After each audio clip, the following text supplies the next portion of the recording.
Hello friends, welcome to your favourite channel GK perfect. तो আমি কি পঢ়ি আছো, আমি আসাম জিকে কমপ্লিট সিরিজ কৰি আছো। তো ইতিমধ্যে মই পাৰ্ট 1 আপলোড কৰিছো। বহুতে হয়তো পাৰ্ট 1ত কোয়েশ্চন কেইটা ইজি হেন মানে পাইছে চাগে, কাৰণ মই কমপ্লিটখিনি দি আছো। সেইকাৰণে ইজি হ'লেও হাৰ্ড হ'লেও গোটেইখিনিয়ে ইয়াত কভাৰ থাকিব।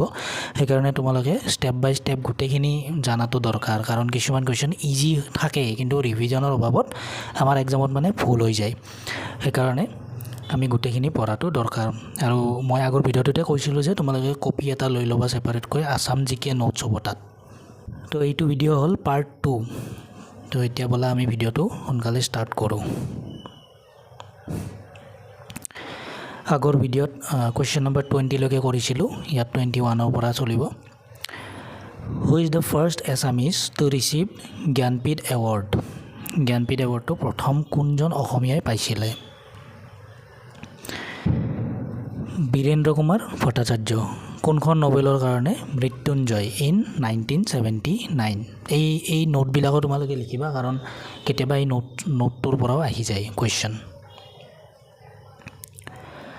Total number of district in Assam বৰ্তমান 35।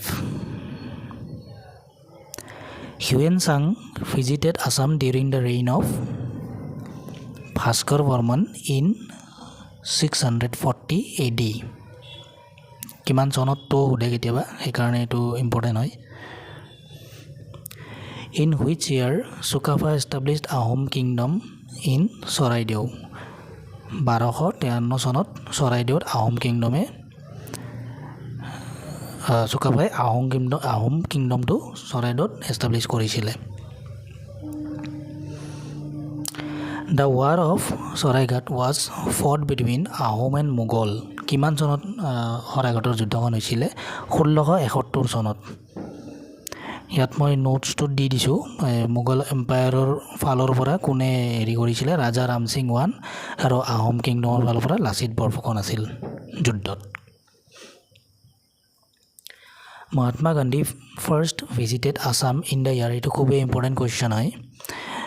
প্ৰথম ভিজিট কৰিছিলে 1921 চনত, 1921ত। আৰু তলত মই দি দিছোঁ মহাত্মা গান্ধীয়ে, এবাৰ এটা কুৱেশ্যন আহিছিলে এক্সামত যে কিমানবাৰ মহাত্মা গান্ধীয়ে অসম ভিজিট কৰিছিলে। তো সেইকাৰণে মই এইটো দিছোঁ। টোটেল 4বাৰ আহিছিলে। তো চনকেইটা মই দি দিছোঁ, 1921, 1926, 1934 আৰু 1946।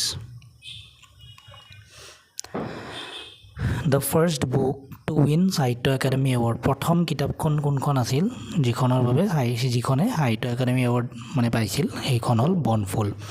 বনফুলখন কোনে লিখিছিলে? যতীন্দ্ৰনাথ দুৱৰাই। First writer to win this award, প্ৰথম ৰাইটাৰ আছিল এইটো এৱাৰ্ড জিকাৰ বাবে, জিকিছিলে 1955ত ফৰ হিজ পয়েট্ৰি বুক বনফুল।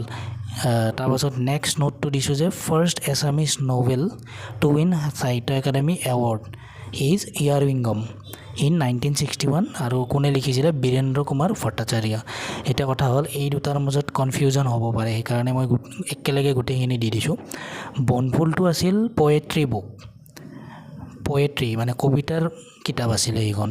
আকৌ যদি নভেল সোধে, উপন্যাস সোধে, তেতিয়াহ'লে ফাৰ্ষ্ট এছামিজ নভেল, প্ৰথম অসমীয়া উপন্যাস কোনখন আছিল যিখনে মানে সাহিত্য একাডেমি এৱাৰ্ড পাইছিল? সেইটো হ'ল ইয়াৰউইংগম। কিমান চনত? 1961। তো এইটো সেইকাৰণে এটা জেগাতে লিখিছোঁ, তোমালোকে পঢ়া সময়ত এটা জেগাতে লিখিবা বস্তুটো, তেতিয়া কনফিউজন নহয়। Who is the first barrister of Assam? Barrister মানে লয়াৰ বুজায়, লয়াৰ হয়। তো প্ৰথম আছিল Anandaram Baruah. Anandaram Baruah was an Indian lawyer and scholar of Sanskrit. He was both the first graduate and the first Indian civil service officer. প্ৰথম গ্ৰেজুৱেটো আছিল আৰু প্ৰথম ইণ্ডিয়ান চিভিল ছাৰ্ভিচ অফিচাৰো আছিল অসমৰ পৰা। He was the third Indian to attain the post of district magistrate. First was Ramesh Chandra Dutt. এইখিনি important হয়, এইখিনি তোমালোকে জনাটো দৰকাৰ। এইখিনি তোমালোকে নোটছত লিখিবা ভালদৰে আৰু ৰিভিজন কৰিবা। Which one is the largest district in Assam by area wise আমাৰ এৰিয়া ৱাইজ কোনখন ডাঙৰ হয় ডিষ্ট্ৰিক্ট কাৰ্বি আংলং আৰু স্মলেষ্ট হ'ল South Salmara Mankachar in which district Garampani wildlife sanctuary Garampani wildlife চেংচুৰীখন কোনখন ডিষ্ট্ৰিক্টত আছে কাৰ্বি আংলঙত আছে নেশ্যনেল গেমছ আমাৰ অসমত প্ৰথম কেতিয়া হৈছিলে 2007ত আৰু অফিচিয়েল মাস্কটটোৰ নাম আছিল ৰংমন এইটো সৰুসজাইত আছে গিবন ৱাইল্ড লাইফ চেংচুৰী ক'ত আছে যোৰহাটত গুৱাহাটী টি অকশ্যন চেণ্টাৰ কিমান চনত এষ্টাব্লিছ কৰা হৈছিল 1970 চনত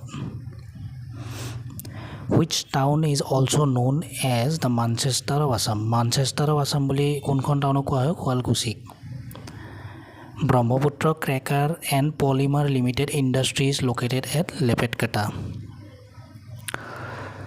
which city of Assam has the largest dry fish market of Asia এছিয়াৰ সকলোতকৈ ডাঙৰ ড্ৰাই ফিছ মাৰ্কেটখন জাগিৰোডত আছে Guwahati university was established in the year of 1948 এই প্ৰথম ভাইচ চেঞ্চেলৰ কোন আছিলে Krishnakanta Sandikoi who was the first vice chancellor of Guwahati University to দিছো অলপ আগতে Krishnakanta Sandikoi the total number of parliamentary constituency in Assam is total হ'ল 14 খন লোকসভা সমষ্টি Lakshminath Bezbaroa is honored with Rasaraj by Assam Sahitya Sabha Assam সাহিত্য সভাই লক্ষ্মীনাথ বেজবৰুৱাক ৰসৰাজ উপাধি দিছিলে তো সেইটো কিমান চনত দিয়া হৈছিল 1931 চনত তো এইটো ভিডিঅ'ত আৰু আমি 20টা কভাৰ কৰিলোঁ এইখিনি তোমালোকে লিখি প্ৰথমৰ পৰা 1 নম্বৰৰ পৰা এতিয়া 40টা হ'ল তো সেইখিনি ৰিভিজন কৰি থাকিবা আৰু মই নেক্সট আপকামিং যিমান পাৰোঁ সোনকালে ভিডিঅ'কেইটা আনিবলৈ চেষ্টা কৰিম তো আজিলৈ ভিডিঅ'টো ইমানেই আছিল আজিলৈ বাই